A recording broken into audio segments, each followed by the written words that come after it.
Now, hello. This is our number 49 seminar for EMAR. This spring, we didn't have enough resources and time to have seminars, but now we started again. We shall have 3 seminars in September, October and November. And the September seminar is to be given by our new baked professor, associated professor Cem Oyvat from Greenwich, University of Greenwich. He's going to speak to us on minimum wages in a high inflation economy, which is, as you may guess, Turkey. I give the word to Professor Cem. Thank you very much for the invitation. This study actually came from a petition to increase the minimum wages in Turkey. Last year, like 10 months ago, with Ceyhun and Adem were the co-authors. And I mean, Ceyhun initiated the petition actually. They initiated a petition to increase the minimum wages higher than proposed. And in the end, like a very big list of like Turkish economists signed it, including Korkut Boratov, Erinç Yerdan, like many other big names. Well, the petition wasn't very successful in the end. Like the government, who wasn't feeling the pressure of the election last year, actually did a moderate increase in the minimum wages. But we actually developed a paper out of this. And in this paper we are going to talk about the impact of minimum wages on the inflation, but also on the unemployment rate, capacity utilization, which is a measure for demand, and the trade balance. Well, we mostly benefit from post-Keynesian, post-scholastic theoretical framework. What this framework provides us is it also considers the conflict and distribution aspect of inflation. Who benefits from inflation? How does the markups change? How does the distribution change? I mean, these are could be considered with this framework, and it's mostly an empirical work. But I'll try to present it as less technical as I can. I'm not going to bomb you with a lot of like theoretical model or a lot of like technical details about the empirical estimations. But we are going to use 2 distinct measures.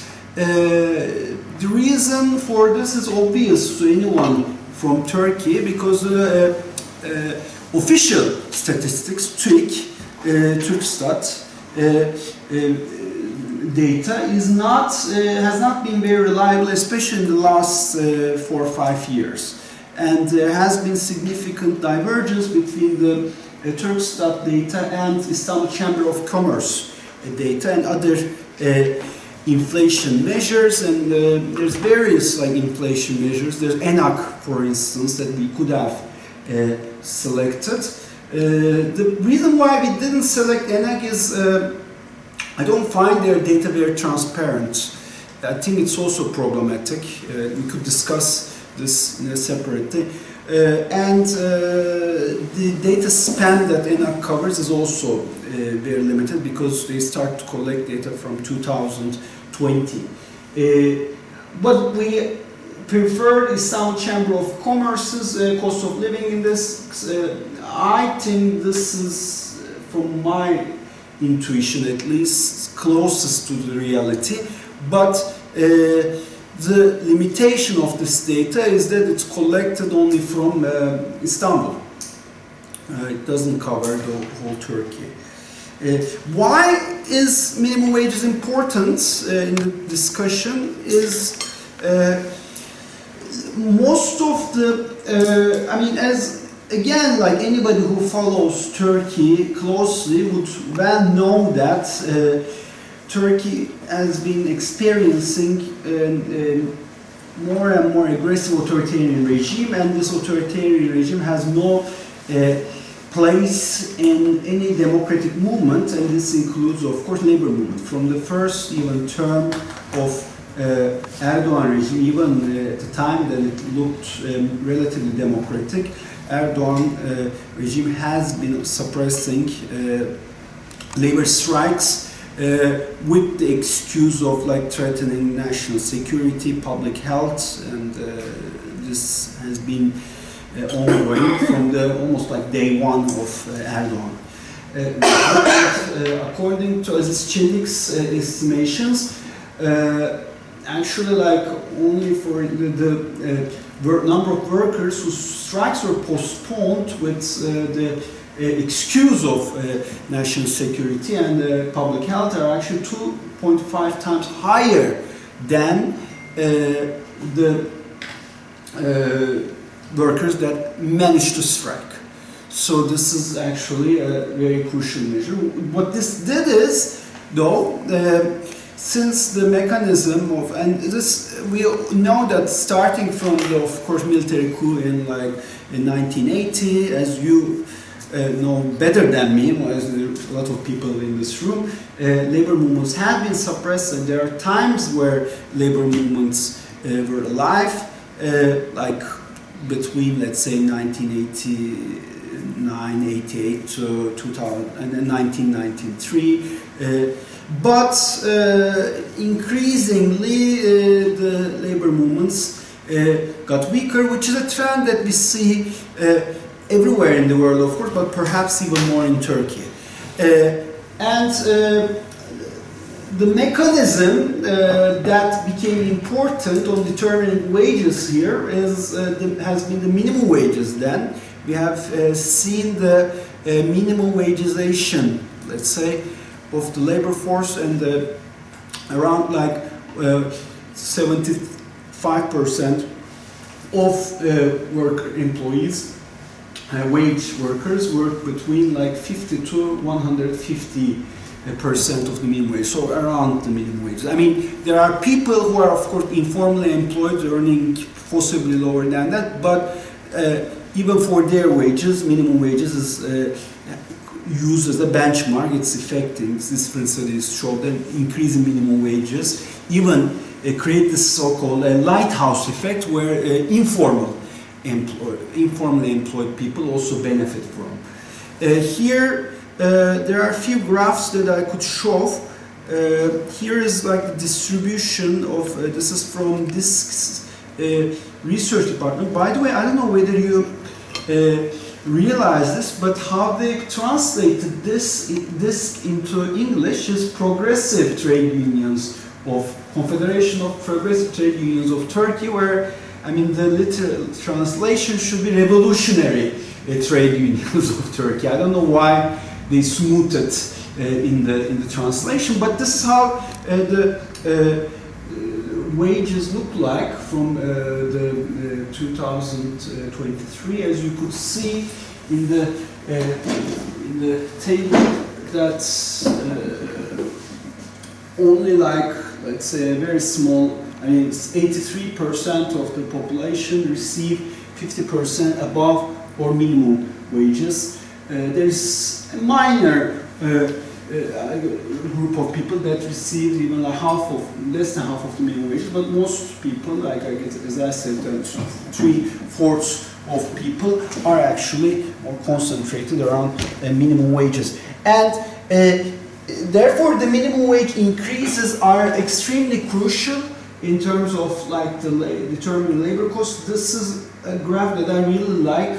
The light blue is the growth of minimum wages that are monthly. There are like increases in the months of the minimum wages, as you could see. I mean, usually, I mean, always there has been an increase, yearly increase in minimum wages. In some years, the minimum wage hikes were like yearly, but you could see clearly that like the labor costs in construction sector are extremely correlated with the increase in minimum wages. So actually, specifically in the construction sector, for instance, minimum wage determined an extremely strong growth. Similar narrative could be said for industry too. And this is another graph that by the way, if there are questions, I could also take any comments, question. Have you also exact figure of the minimum wages compared with sterling? With what? With the pound. These are nominal wages, so increase in terms of Turkish lira, basically. They are not like adjusted for inflation. Just to give an idea, the latest minimum wages, how much pound? Latest minimum wages is currently, in terms of pounds, it's around 460. Yeah, 460, I think.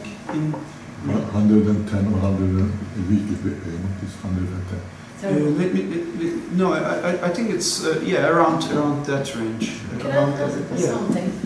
Why there is a significant difference between 2022 and 2023, considering the minimum wages and labor cost index? Because in 2002 there is a serious gap between the wage and the costs, and in 2023 on the spiky profile, the gap is a little bit. So what's the reason of So this? here it's bigger and here exactly, it's smaller. smaller. Is there any specific reason of it? I mean, that's a good question. This is the year where we experience the currency shock here. So to make it up for the currency shock, and there was election coming, there might be like Because growth of the in minimum election wages. increase, Could have been more. I mean, that's one explanation. Because here, for instance, it gets even more the gap is narrow. smaller, so it's seriously different in between 2022 and 22. That's why I was asking. Has the pandemic anything to do with it? Might? No, it's Pandemic. more No, the pandemic pandemic. it's after the pandemic. But after- Here the narrative is more about the post-currency shock. Because the currency shock happens around here. It starts, of course, in mid 2001, around here. But then, after the currency shock, there has been a huge spike in the inflation. So they probably try to a bit cover the increase in the inflation too. And also, these are years. I mean, there's still 1.5 years left. Until the elections, they probably were thinking about elections. So after the elections, the minimum wage increases were relatively moderate than previous. I mean, here are two big changes that you could see. But it's interesting. I mean, of course, it doesn't go one by one all the time. But there is the correlation still quite. And I think the thing that's striking is that, for instance, in the periods where there's minimum wage increase in July, you see an increase in here too. Whereas in this year, for instance, where there hasn't been an increase in July, you don't see any change, which is actually reflecting that it's very determinant. Any other point? This is also another graph that I like. These are the Google Trends. I mean, what's being searched in Google in different areas. I compared minimum wages and strike. And you could see that in Turkey, especially before the minimum wage increases, there has been a significant interest on minimum wage data, where strike data is overall very stable. Whereas in Britain, for instance, there has been a period of strikes where strike was on the news, it was popular, people were searching about strike and minimum wages, and then not at all popular relatively. I mean, there is few times where minimum wages were more popular, but on average, strikes were more popular. This is actually showing, like, actually how labor movements here are actually more important. This probably, of course, includes tube strikes and everything, but still. How is minimum wage determined? Well, I mean, I show a photo here, but actually we all know that the biggest determinant of minimum wages is Recep Tayyip Erdogan in Turkey. Officially how it's done is that has been like a minimum wage determination commission. This has like 5 representatives from Ministry of Labor and Social Security and other public institutions, 5 employer representatives and 5 worker representatives. There are claims, and this is not of course entirely false, that government representatives are more close to employer representatives, so workers are more minority. But more importantly, I mean, they discuss the minimum wages, but at the end of the day, again, in Turkey's conditions, what Erdogan says is the most important thing. This is not like, I don't think this is like a democratic committee that's deciding.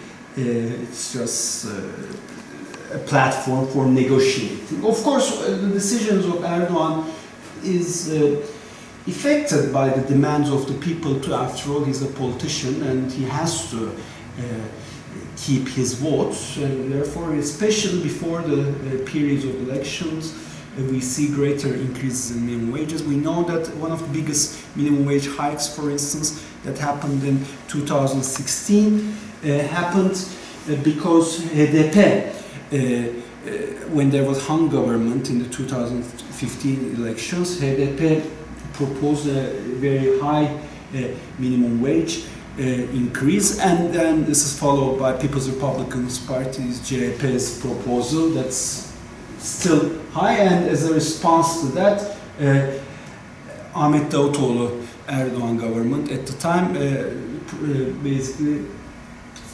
promised like that if they get elected, they'll give a significant increase in minimum wages, which they did. I mean, they actually increased minimum wages by 30% at the time.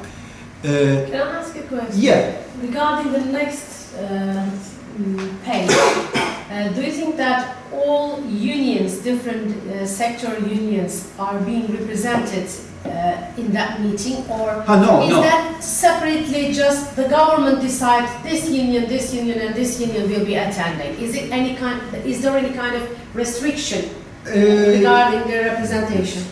I mean, usually Turkish is there, of course. The unions that are more close to status quo are there. I don't think that DISK has been represented, for instance. So it's mainly the biggest unions, which DISK, as far as I know, doesn't make up to like even top 3. So as far as I know, DISK isn't there, for instance. I mean, it's more like Turkey. I was just thinking Eğitim Sen or the mine, workers union. Eğitim Sen, I mean, is a part of a bigger union. Yeah. So probably like Hakiş is there. I mean, Turkish is there. Kamusen. KESK. KESK is there. KESK is there. Probably. It depends on from year to year, of course, but of course not all the unions are represented. That's the answer to your question. They invite to Asgari Ücret Komisyonu only the confederations, the big ones. Yeah, of course. So any normal union is not invited. Yeah, of course. I mean, so therefore Eğitim Sen wouldn't make. So it means it's a kind of rule. Yes, arranged by the government. Yeah. This is an interesting graph. This is mostly from this data, which the last data we added. It's the annual nominal minimum wage and nominal GDP per capita. As you might notice that if you look at the historical movement minimum wages compared to GDP per capita. Before the military coup in 1980, minimum wages compared to GDP per capita were much higher. But I have to put a note on this. Just keep in mind that before 80s were also a period where informal sector was also much bigger too. So, okay, I mean, minimum wage was binding, but binding towards more like bigger factories or workspaces. Then, of course, like with all other labor rights deteriorating, minimum wages has also deteriorated during this period. Where when we come to Erdogan periods, there has been some hikes. There's one at 2004. There's one at 2016 compared to the GDP per capita, and the devaluation that happened, the significant depreciation that happened in 2021. The nominal minimum wage over GDP per capita has declined, and it's slightly recovered after. These are annual data. And if you look at, this goes to 2024, by the way. The last data is 2024, which we are looking at. This is the real minimum wages over time changing.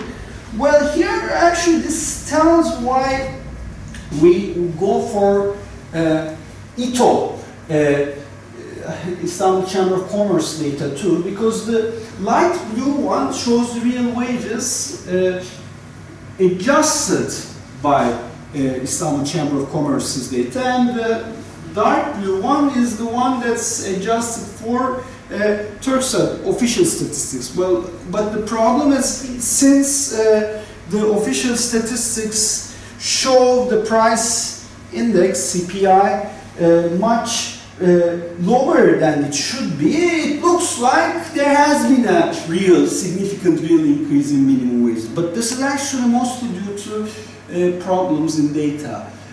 So I would find this more reliable, I would say, at least. And notice one thing also, like until the Erdogan period, like they go very close to each other for most time, and especially after this, like 2021, the gap increases. Of course, there are some divergences, but I mean, there could be some things that are noticeable. Significant decline in minimum wages in the 1980s again. We could see the effects of minimum wage hikes in 2004 and 2016, and it has been constant a bit after that. And if you look at the growth of annual growth of minimum wages adjusted for different inflation, it looks like this. Well, what we do is, okay, I mean, we look at the inflation more from the post-Keynesian framework.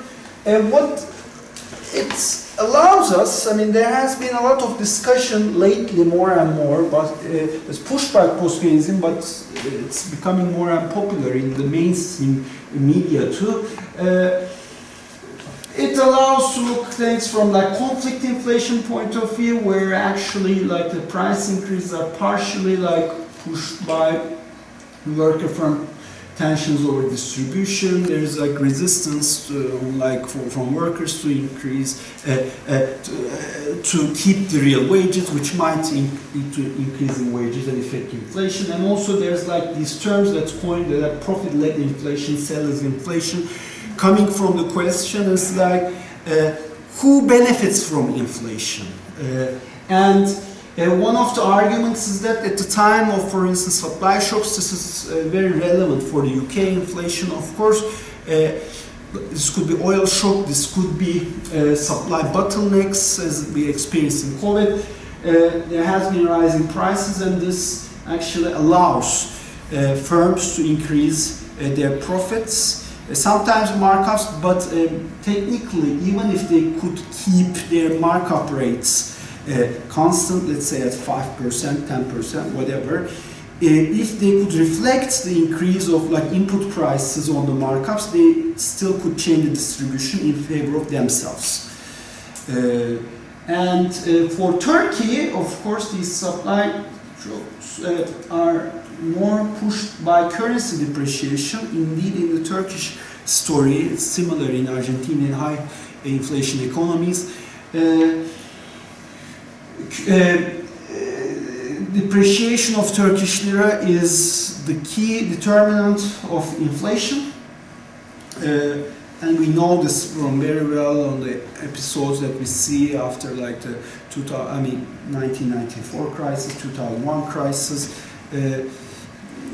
Lately, the 2021 shock, previously Pastor Brunson shock in 2018, and the increase in the US dollar rate is reflected in the prices because of course a lot of the inputs, especially considering that we are oil dependent country, is dependent on imports, and when there is a increase in the currency exchange rate in favor of dollar, this is immediately reflected in the input prices, which actually increase the input prices, and for a period of time, of course, like creates an opportunity to increase the profits to which we experienced after the 2021 crisis. Any questions, comments you have? Why would minimum wage affect inflation? It does affect inflation. There are reasons for us to believe that it could affect inflation. The question is how much? Because people have the idea, a lot of people have the idea that if you give a raise to minimum wages by 50%, the prices will also increase by 50%, so workers won't benefit from this. This is actually far from the reality. And one of the channels, of course, why minimum wages would affect inflation is the costs. Of course, rising minimum wages increase labor costs, and especially in sectors that are more dependent on labor. But there are few things about this. First of all, these effects will be eased by reduction in markups. So part of the minimum wage increase is paid from the profits of the capitalists and not be reflected on the prices. There's also a significant literature showing that higher minimum wages leads to higher labor productivity. This could be related with effort too, but this could be also related with the fact that the more productive firms could survive. There are incentives for not like, higher minimum wages leads to less turnover of employees, which is something good for the productivity of the company, and also more importantly, it pushes companies to introduce more labor-saving methods too, which actually could also increase productivity. And these actually could ease the effects of higher minimum wages by lowering labor costs.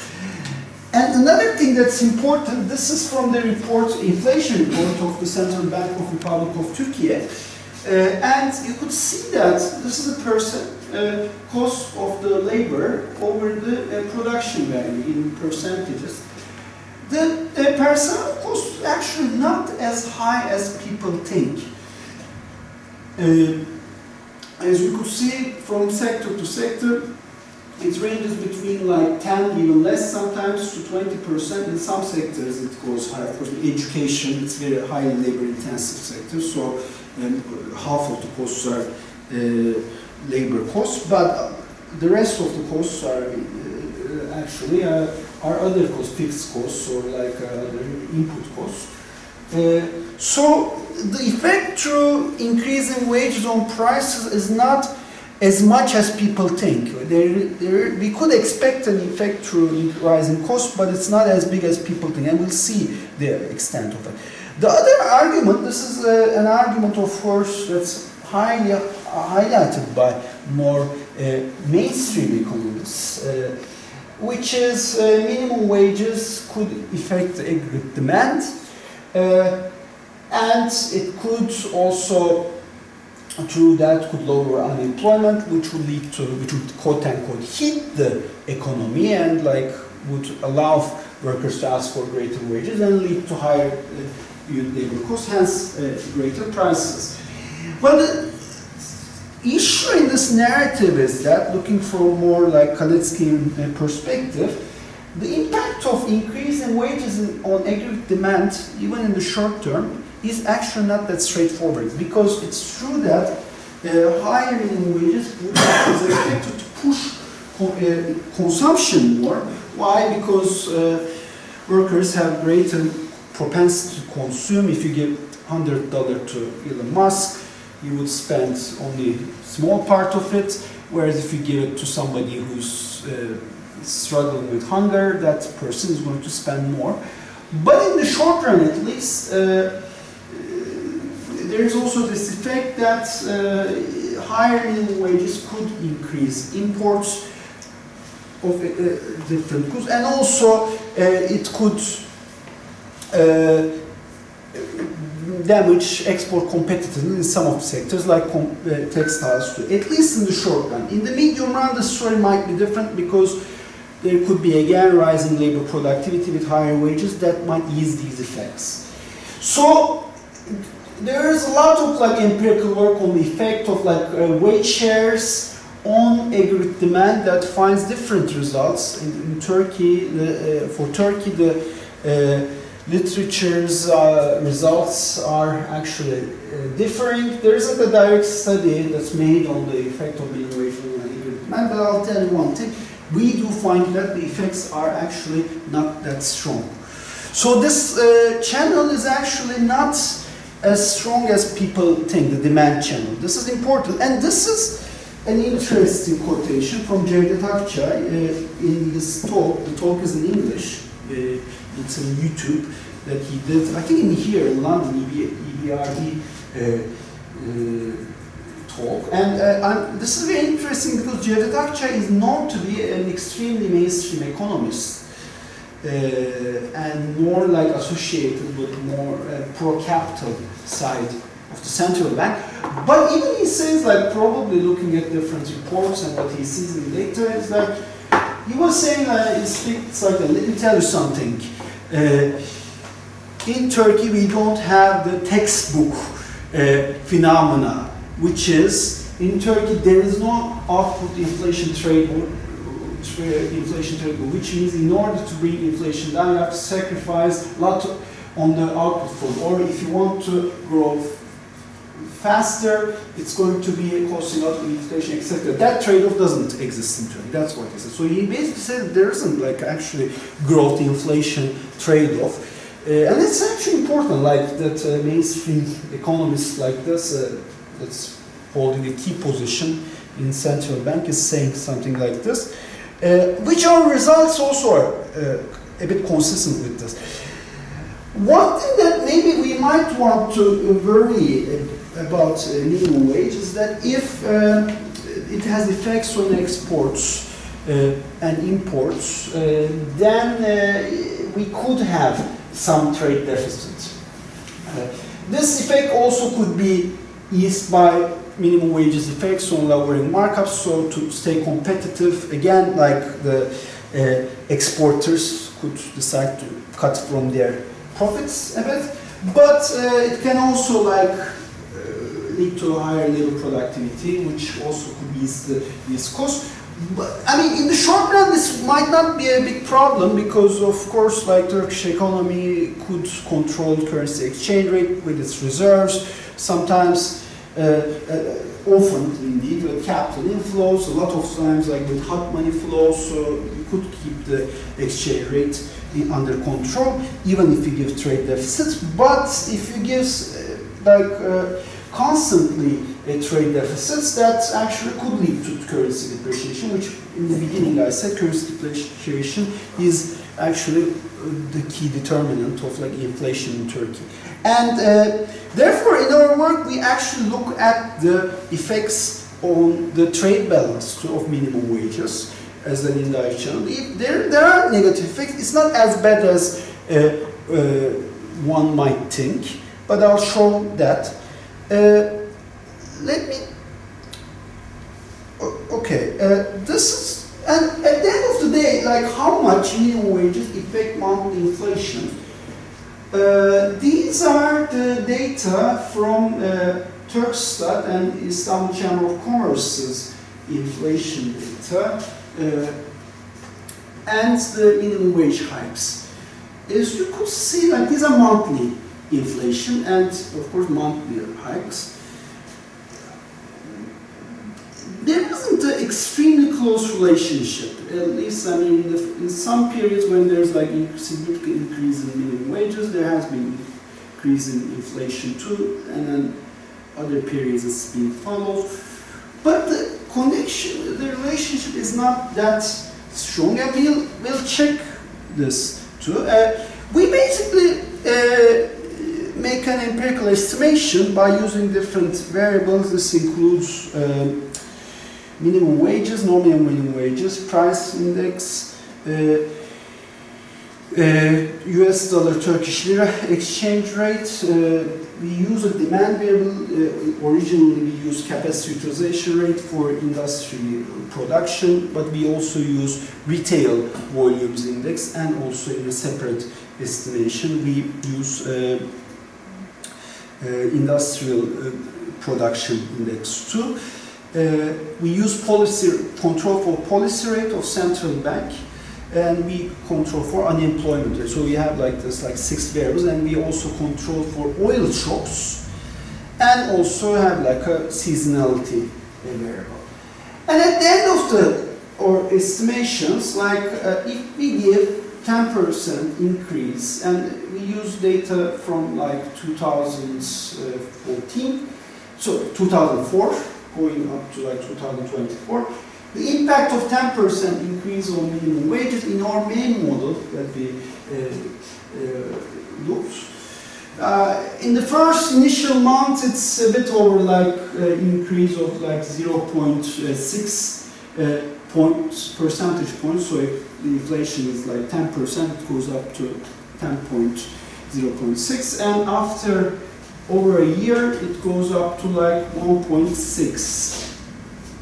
So 10% leads to increase, leads to like 1.6 increase. If you give like 50% shock, then it would increase inflation by, let's say, 8%. Okay, there is an effect that's increasing inflation. It's not as bad as people think. This is when we use the Istanbul Chamber of Commerce's data. If we use Turkstat data, it's even less. But it's even less possibly because the data is not that reliable, especially for the latest periods.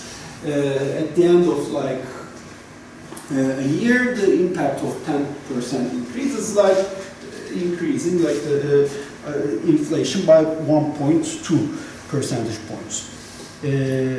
Any questions on this graph? Like this basically is from the initial shock and how the total amount of shock is after like a year. Yeah. I have several questions, but not directly on this one. For the first, why don't we have a minimum wage table in comparison to dollar value? Because that seems the only balanced value. Then each year we can think that Turkish workers get so and so many dollars in minimum wage, and we can just guess whether the income is increasing or indeed decreasing. We actually checked with minimum. I mean, we changed our variable and like checked what would happen if we increase minimum wages by 10% in terms of US dollars.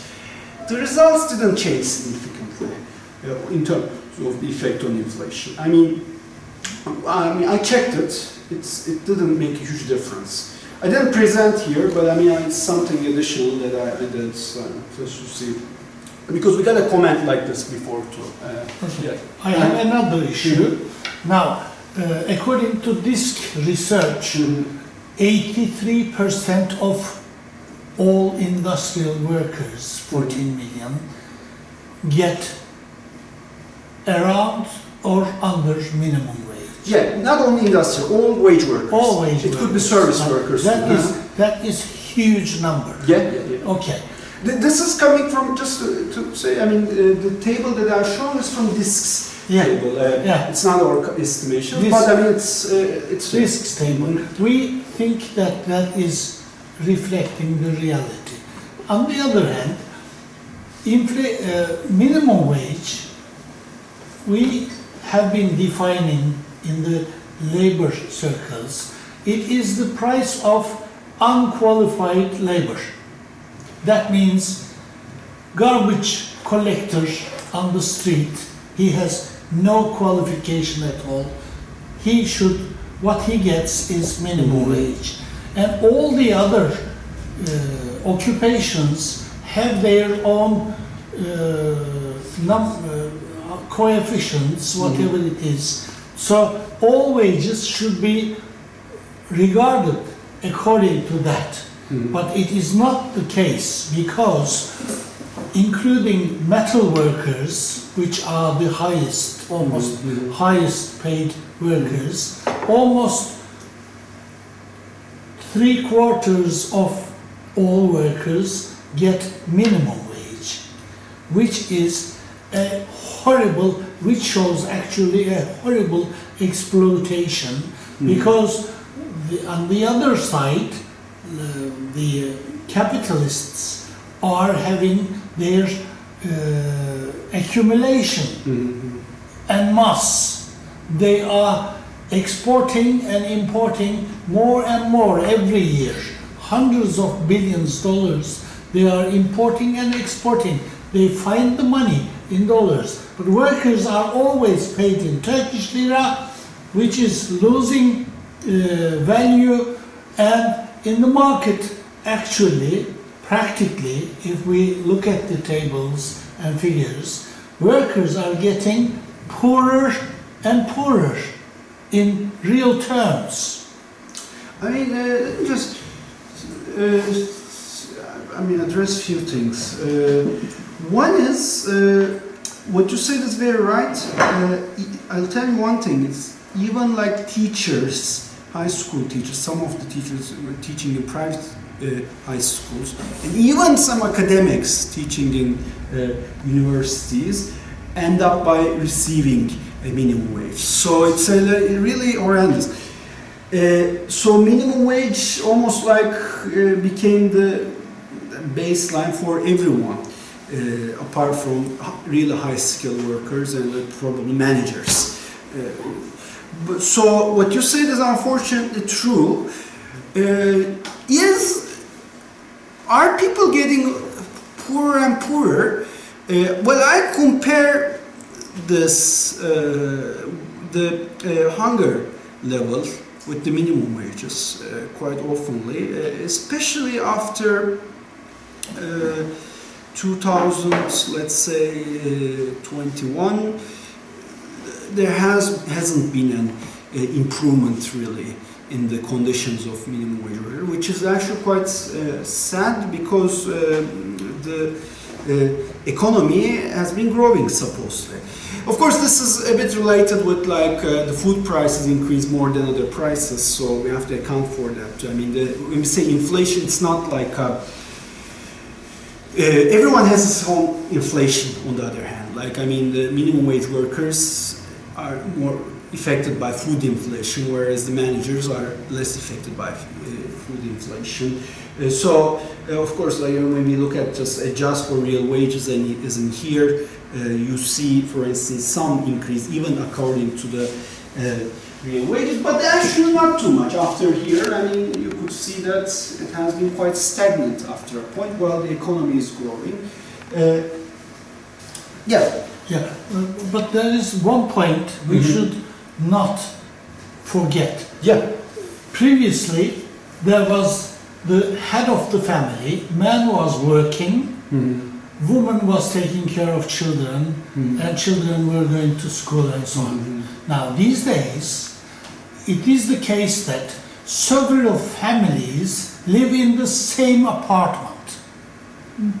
They share the apartment, just to share the rents for the first. Secondly, man, wife, children, all of them work, plus man has 2 jobs, woman has 3 cleaning jobs. So what happens is that the money coming into the budget of the family maybe is not falling down, but their livelihood, their quality of life is making the bottom. Yeah, I agree. I agree. And I mean, rent is, of course, a totally, especially in Istanbul, of course, it's one factor. That, and just, I want to add one thing, another thing is that the share of individuals who owns a house is also falling. I mean, more and more people are becoming tenants. I was just asking, in here there is a gap between the teachers' wages and the lecturer wages. So does that mean that there is no gap between the lecturers and normal teachers, high school teachers or primary school teachers in Turkey? I mean, I don't know facts and figures. The example that I was giving was, of course, more extreme. I mean, it applies to some universities, not the private ones, maybe better. The private ones. Indeed, according to the Higher Education Council in Turkey, YÖK, the private universities should pay at least as much as public institutions, which they don't follow these guidelines. I mean, these universities that I talk about. Of course, I mean, if you look at the average wages, of course, like academics better than teachers. But I mean, we could find these extreme examples where the academic wages are actually almost close to minimum wages. Yeah. One more thing I forgot to add. People are working also illegally, which makes them uninsured and they won't pay tax. So on the papers they don't show, but they are doing under the board business. So that is showing how the quality of life is actually falling apart. But informal employment hasn't been increasing in Turkey. But I'll tell you what's increasing, part-time work. Part-time work has been increasing. I mean, there has been more and more people working part-time, which is also one of the, let's say,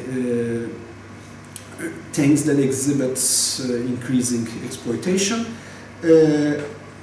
And in terms of like both men and women working, of course more women are working, but the numbers are unfortunately still quite miserable compared to the rest of the world. One of the good things that Erdogan government has done, I think, I mean there are of course in 25 years some good things too. The educational gap between women and men has declined. There's almost no educational gap in terms of like years of schooling between men and women, and actually it might be slightly higher for women now. But having said that, this has been reflected a bit on like women's participation of labor to a level, but it hits a ceiling. It's not increasing for the last 5-6 years. You could explain this by the job market not creating enough demand, but there's also supply side thing, which is like Erdogan government is not adapting to the life that both individuals could work, like in terms of investing in the care, in terms of like kindergartens, reducing the labor hours. So these providing significant maternity and paternity leaves. I mean, these actually, and this is also affecting the fertility rates, are actually the things that are now restricting the growth of female labor participation, which is already extremely low compared to, I think Turkey could be in like bottom 20 now in terms of female labor participation. And I mean, unfortunately, a lot of the countries are at the bottom are Middle Eastern countries, not all, but a lot of them are. What is the reason of increasing the part-time workers in Turkey? If we consider in the UK, there is a serious settled benefit services, welfare services in the UK, but in Turkey there is not a proper welfare benefits system. So what's the reason of increasing the part-time working? Are there people, does it mean that people prefer to have 2-3 part-time jobs to gain more income, or what's the main reason behind of this? I think this is something in all throughout the world that became more and more problematic after COVID pandemic, as the style of working changed, more flexible jobs started to appear, and this trend has continued. A lot of work, like for instance, these courier jobs, for instance, delivery guys, that actually increased a lot after the pandemic, and the government is of course not doing anything. I think encouraging this type of more flexible work arrangements. One of the issues on the part-time work, when you work less than 2.5 hours in Britain, I think, a lot of benefit the worker can have cannot. So same company, even under the different name, gives these people a different slot. The guy goes and work here 2 or 3 hours and come out and goes to another company, which is the same guy, but nevertheless, work again 2 or 3 hours. And it is beneficial for the, not for the worker, but for the, whoever is paying it. Yeah, I mean, especially in clean. I mean, of course, like the capitalists would want this type of arrangements for many jobs. Increase the part-time work. If they can, Numbers. and if they can have an opportunity to switch to this, I mean, they will use it, of course. I mean, it's a form of like, it's a way to exploit easier. Let me continue, let me finish it. Indeed, I'm coming to the end. I mean, one of the reasons why what we found is like the effects through demand channel is actually low, because the impact of minimum wages on capacity utilization, industrial output or retail sales is insignificant and more negligible. And there is also insignificant demand effect from demand on inflation. So both of the links are actually quite weak, which basically suggests mostly the effect, and the fact that the effects are mostly realized in the earlier periods also reflects, I think, that the effects are mostly through like increasing costs. I mean, I'm not getting into the technical details, but I mean, we use different models. We use like data with adjusted variables. We only looked at post 2008 with limited data. We include trade balance, and we use like output industry. And I mean, we basically did like different models. Overall, all the models, I mean, apart from like post-2018 models for TRIC, which probably is not giving new results because of the problematic data after 2018, are actually saying us, I mean, it's the effect of like 10% increase in minimum wage on inflation is between like 1 to 2%. We did this, we did that, and this is something academics do to convince the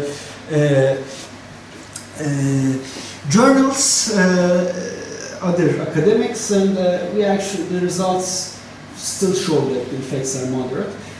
We also looked at the impact on the trade balance, and we find that in areas of like 10% of minimum wages, in different models, like increases, reduces trade balance, leads to additional trade deficit of like 1 billion to a bit over 2 billion US dollars, which is between like 0.01 to 0.03% of GDP. So yes, I mean 10% increase does have an effect on the trade balance. If it's 50%, think this is like 0.5 to 1.5. There is an effect. It's not horrendous though. It's not as bad as one might think. And again, like just to remind you, and what we find in the data is at first it increases the trade deficit, then the negative effects on the trade deficit are a bit like lowered down, which we think could be possibly due to increasing productivity effect. We also look at the effect of unemployment. This is not a study that focuses on unemployment rate, but of course another argument that people say about minimum wage hikes is it leads to unemployment. There has been significant literature that developed lately, and this is one of the most popular topics in today's empirical literature. People like David Card got a Nobel Award, for instance. This paper, James, he's also my friend, was published in top mainstream journal, Quarterly Journal of Economics, and it was one of the most read papers at the time. And they look at, these studies mostly focus on the United States. They find a lot of cases where minimum wages don't affect employment negatively, or the effects are very negligible. Of course, there are still studies that do find that there are negative effects of like minimum wages, but a lot of studies does find that it doesn't affect minimum wages. I mean, there are different explanations on this. Minimum wage hikes also increase labor supplies, which will affect employment positively. Might be reducing turnover rates, which might reduce costs and allow the companies to employ more people.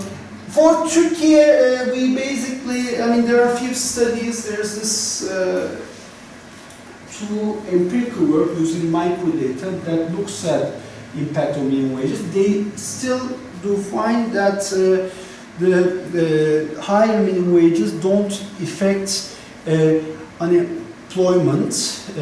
actually employment negatively, but for instance, this looks at specifically the effect of 2016 hike, that's plus 30%, but it leads to greater informality. I mean, it does encourage informal work for Turkey. What we find, we don't control for informality in this study due to lack of data, but what we find is that 10% rise in the minimum wage increase unemployment rate by only 0.15%. It's quite small, again, like 50%, it means like less than 1 point of increase in unemployment rate within a year.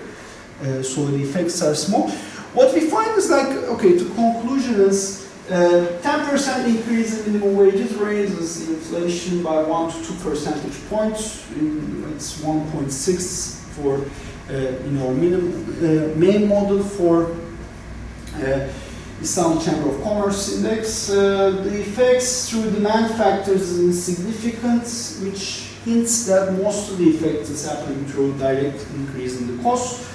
And the effects on the unemployment rate are quite small, and there's some impact on the trade deficit, but it's not as bad as we think, which basically could allow us to conclude that minimum wages is a very important mechanism for improving both distribution and also the working conditions of the working class.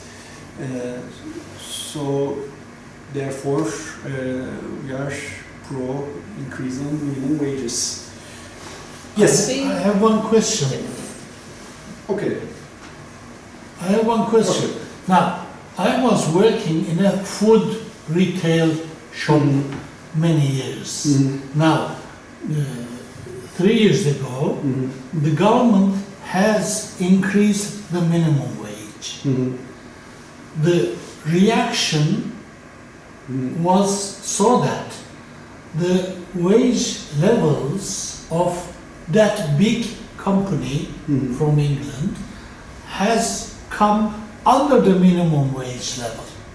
So what you would expect normally to happen from the employers is that they will reflect the increase in minimum wage into your in minimum wage. What happened at the very end was that they reduced all wages to minimum wage. So I sacked my employer from being employer. I left the job just because of this. Now, thinking about Turkey, Turkey is already a country of very cheap labor in international standards. So increasing minimum wage in Turkey, if you accept the fact that 83% is already being paid around minimum wage, increasing the minimum wage is not too bad, because what happens at the very end, if we look at this example here, higher wage labor is being brought down nearer to minimum wage instead of increasing the minimum wage being reflected in their wages. Actually, they are losing. The high-end labor is losing because they don't get even higher wages because of the increase of minimum wage. Am I correct in formulating? A couple of things. Okay, I think one thing that high-skilled workers also in Turkey do is like putting this as like a conflict between low-wage and high-wage workers. I think we have to avoid doing that. The real conflict is between like working class and the capitalists. I mean, let's first put this. So a lot of the high-wage employees, relatively higher-wage employees, complain about minimum wages, saying that, I mean, that reduces our living standards. But I would say, no, of course, if you are at the very top, it might reduce your living standards. But in Turkey, for instance, it depends on case to case. I mean, in Britain, of course, the impact of minimum wages is different. It depends on from sector to sector too. It could be the case that in some cases the employer could react as like as a for buffering, like for these labor costs, they might go for, okay, I mean, I'll reduce the keep the increases of the other workers less. But usually the work on minimum wages that I see show that the overall wages that are close to minimum wage are pushed, and top ones are not that much affected.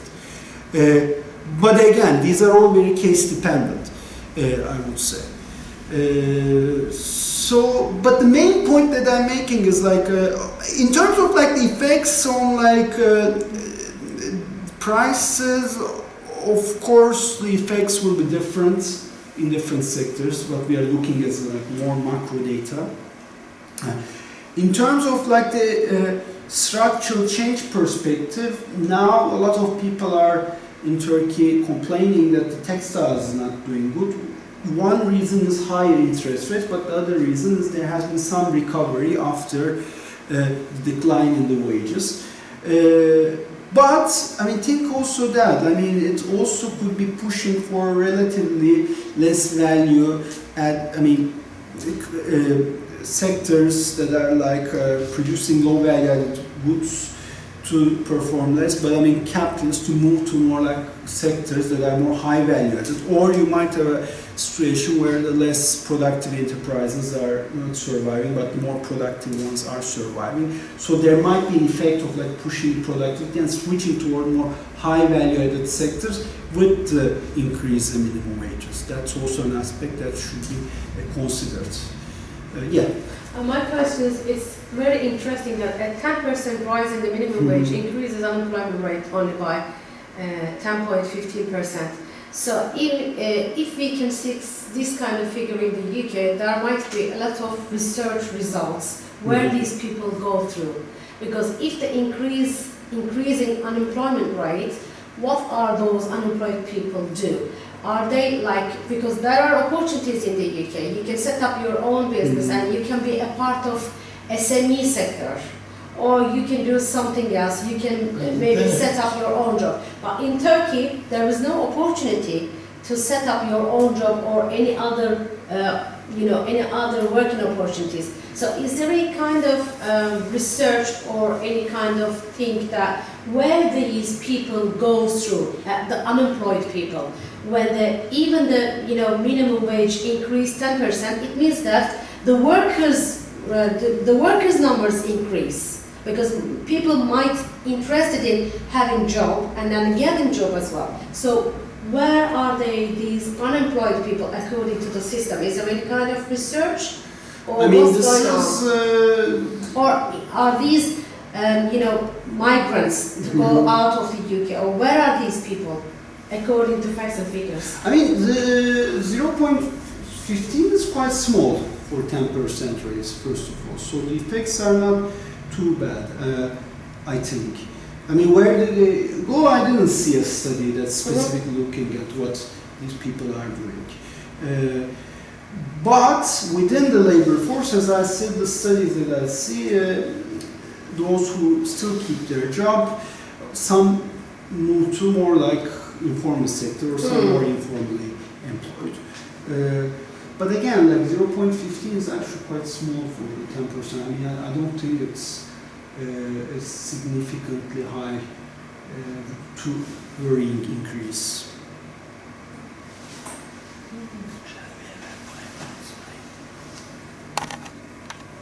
What, Mr.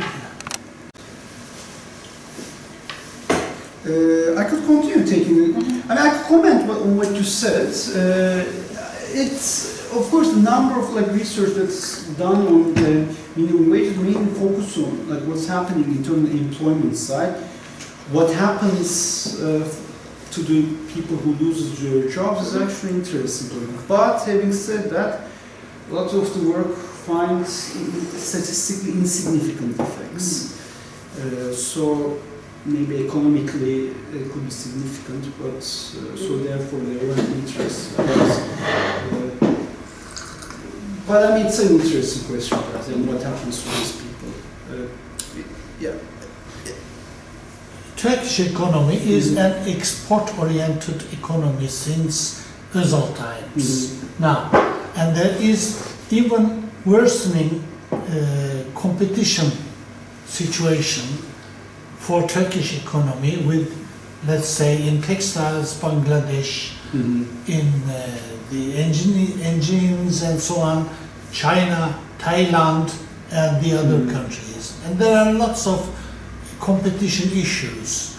On top of that, Turkish economy is trying to reduce the cost as much as possible so that they can compete with the others. But they can't do it because they are relying more and more on the imports. So, which creates a sort of no-go area. You can't middle income trap. Sort of middle income trap. So, what would you suppose is going to happen if the trend goes like this? First of all, I think I should correct one thing. China's superpower is no longer cheap labor. I mean, the labor in China actually significantly improved in the latest years, and now it's becoming increasingly more and more a country that's focusing on the high value-added goods. This includes electrical vehicles, cell phones, any other technological goods.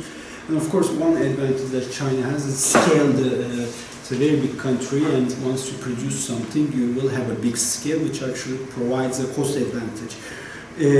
And it's also a country that's significantly investing on the green energy, much more than Western countries now. So, but what you said, of course, about Bangladesh, Indonesia, Egypt, this is of course true. But Turkey's objective shouldn't be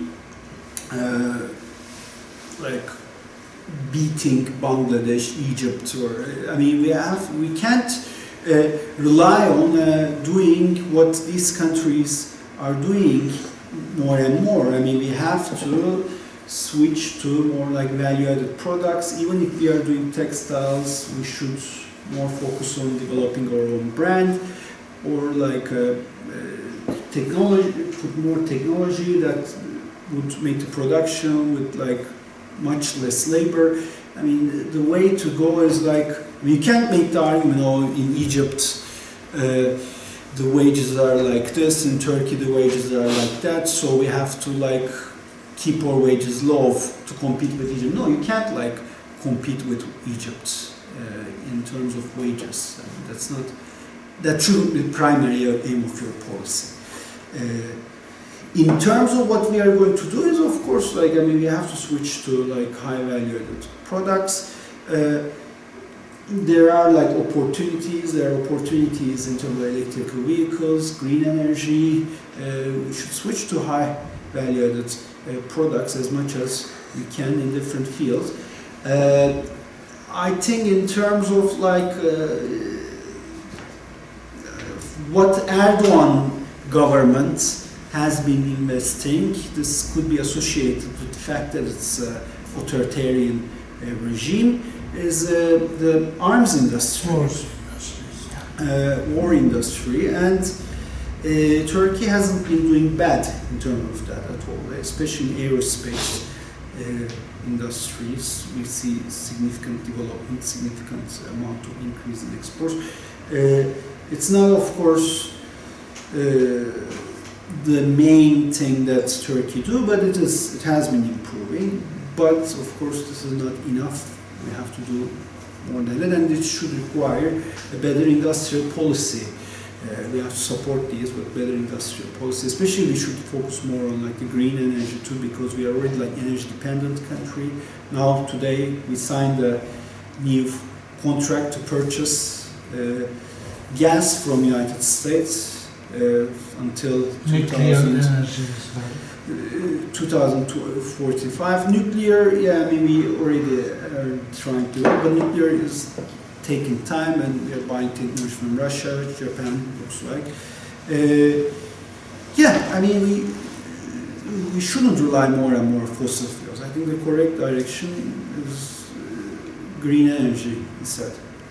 Okay, more sensitive question. Mm-hmm. What would your recommendation to trade unions be?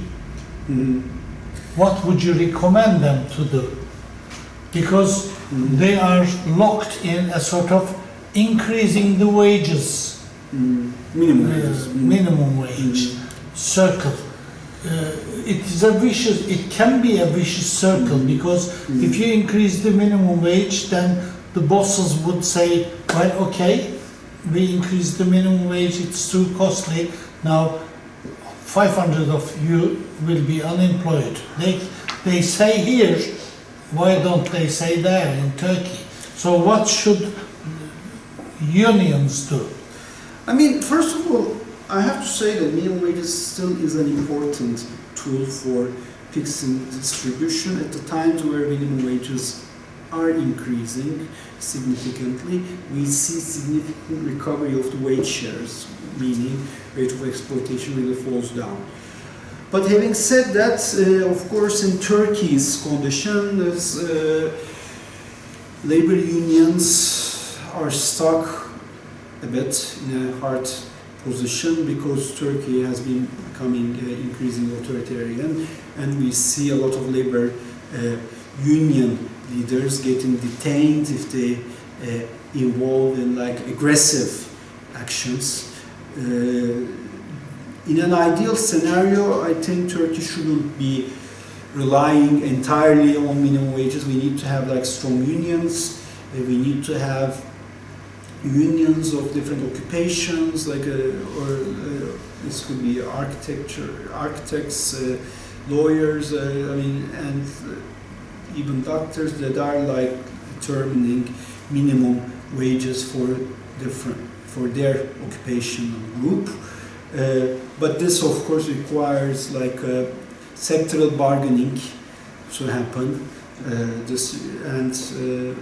And stronger unions should exist that would be leading this sectoral bargaining.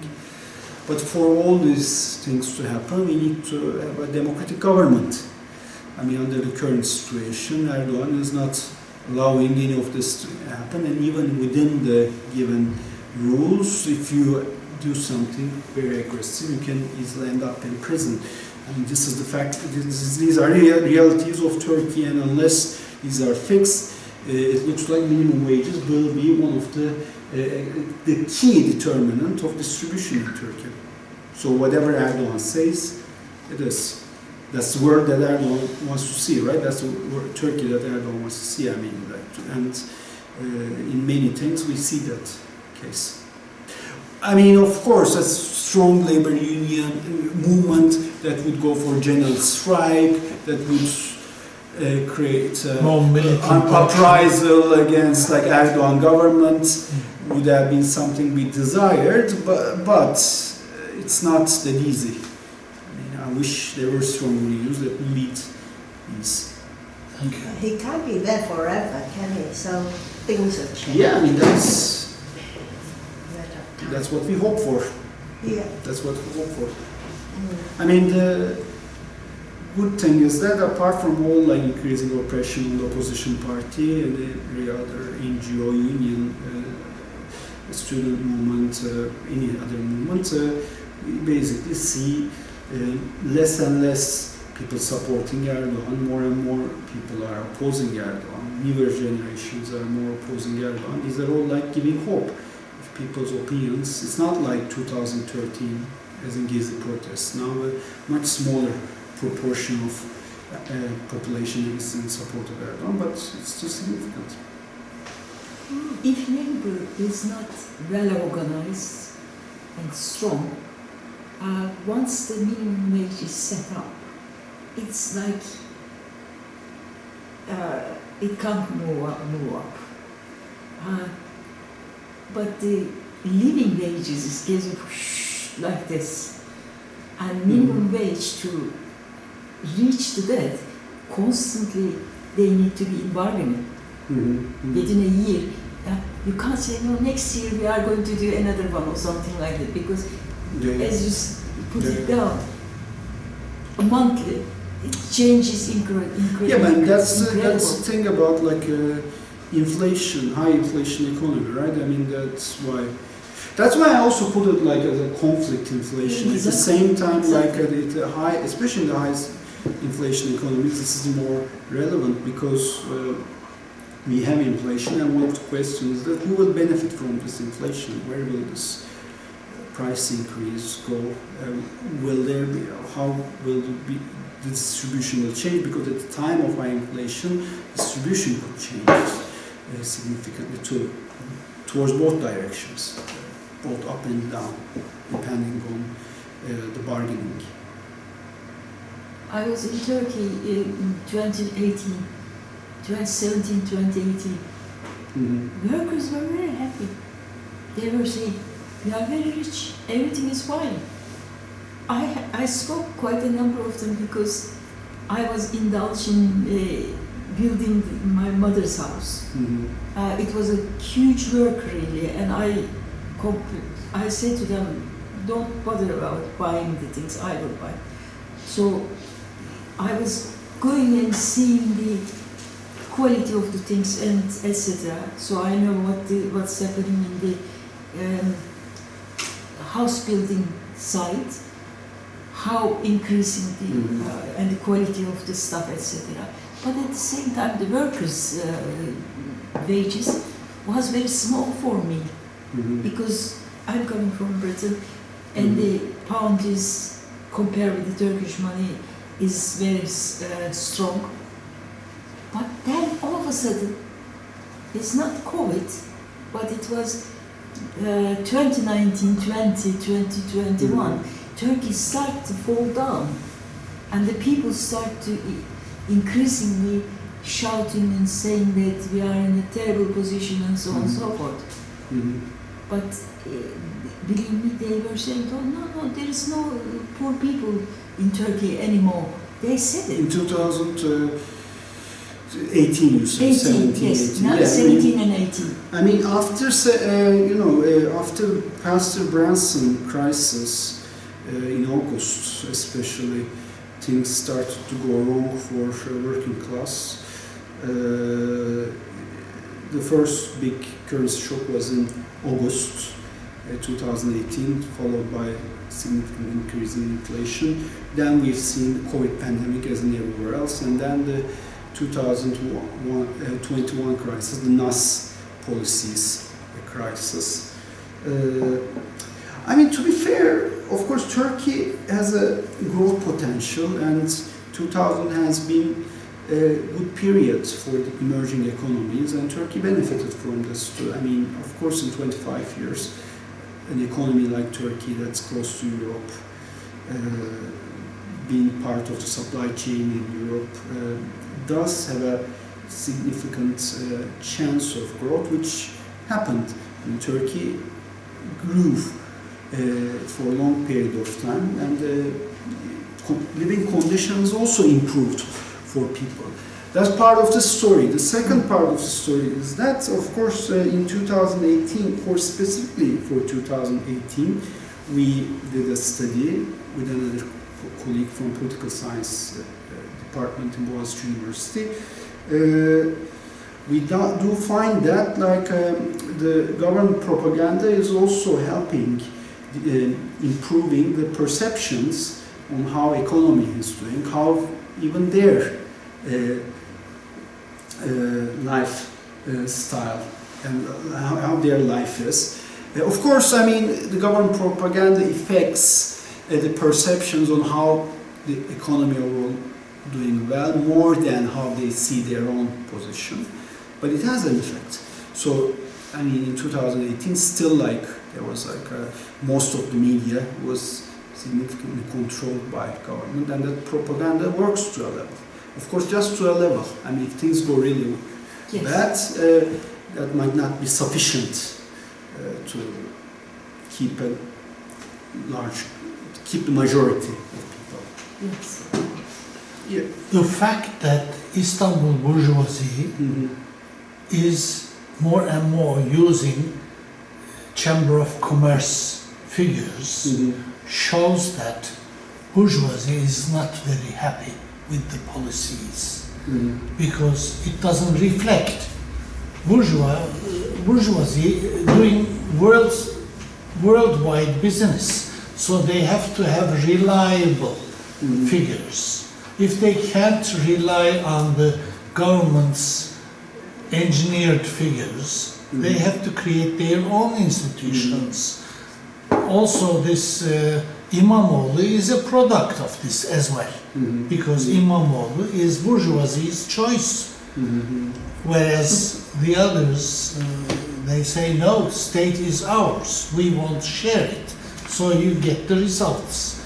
Political conflicts are getting deeper and deeper. And it seems that it's getting more unsolvable using the normal procedures.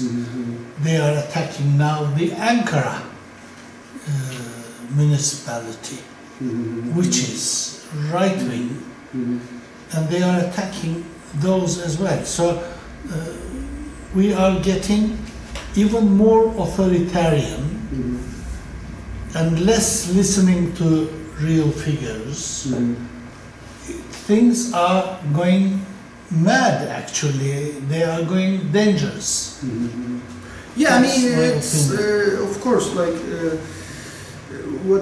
first of all, there isn't one bourgeoisie, of course. There's bourgeoisie that's close to government, there's small enterprises, large enterprises. Their interests are not always the same.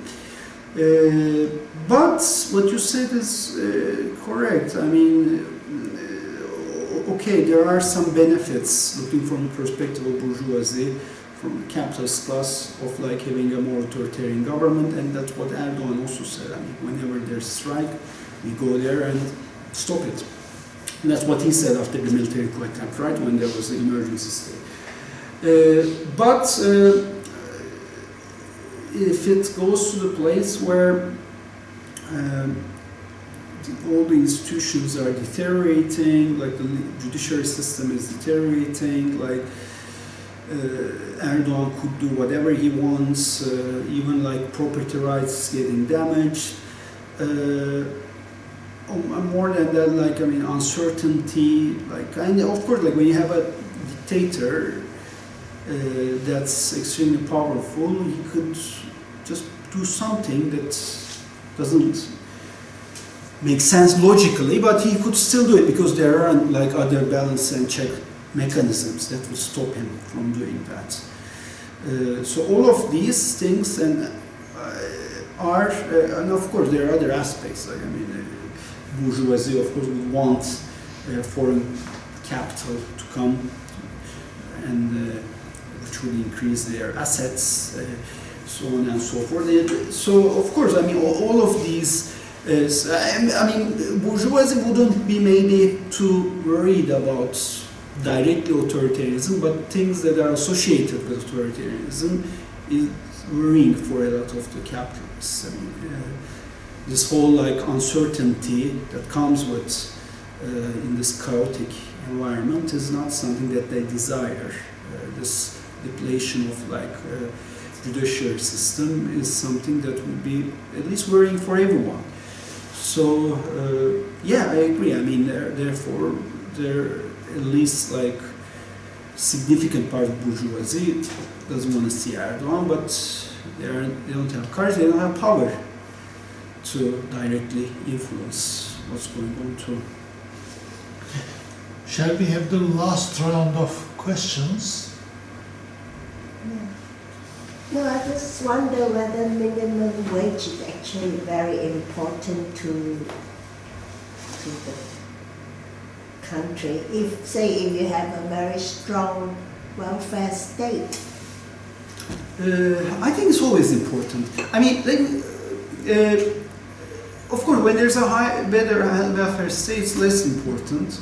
Usually, there's like a reservation point that's satisfactory.